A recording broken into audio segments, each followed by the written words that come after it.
അല്ലാഹുവേ തന്നെയാണ്. തീർച്ചയായും നിങ്ങൾ പിന്നിട്ടു പോയതിനു ശേഷം ഞാൻ നിങ്ങളുടെ വിഗ്രഹങ്ങളുടെ കാര്യത്തിൽ ഒരു തന്ത്രം പ്രയോഗിക്കുന്നതാണ്.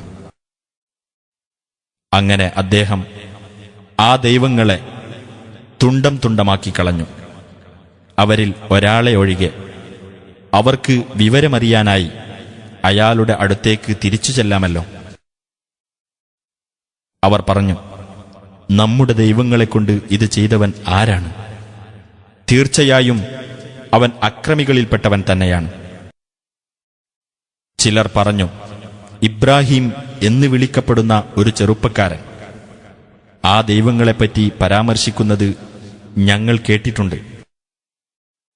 അവർ പറഞ്ഞു, എന്നാൽ നിങ്ങൾ അവനെ ജനങ്ങളുടെ മുമ്പിൽ കൊണ്ടുവരൂ, അവർ സാക്ഷ്യം വഹിച്ചേക്കാം. അവർ ചോദിച്ചു, ഇബ്രാഹീമേ, നീയാണോ ഞങ്ങളുടെ ദൈവങ്ങളെക്കൊണ്ട് ഇത് ചെയ്തത്? അദ്ദേഹം പറഞ്ഞു, എന്നാൽ അവരുടെ കൂട്ടത്തിലെ ഈ വലിയവനാണ് അത് ചെയ്തത്.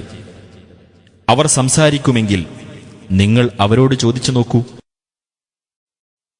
അപ്പോൾ അവർ സ്വമനസ്സുകളിലേക്ക് തന്നെ മടങ്ങി. എന്നിട്ടവർ അന്യോന്യം പറഞ്ഞു, തീർച്ചയായും നിങ്ങൾ തന്നെയാണ് അക്രമകാരികൾ. പിന്നെ അവർ തലകുത്തനമറിഞ്ഞു. അവർ പറഞ്ഞു, ഇവർ സംസാരിക്കുകയില്ലെന്ന് നിനക്കറിയാമല്ലോ.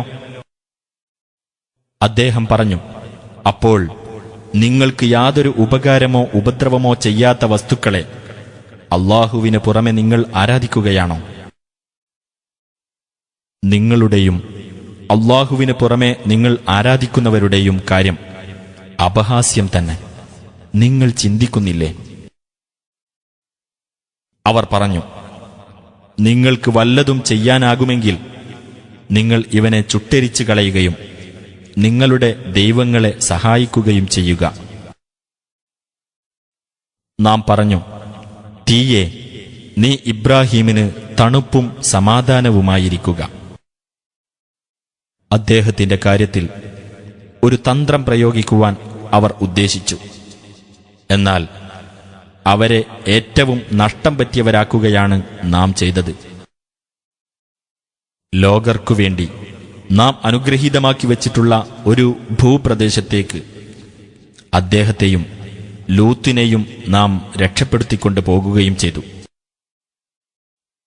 അദ്ദേഹത്തിന് നാം ഇസ്ഹാക്കിനെ പ്രദാനം ചെയ്തു.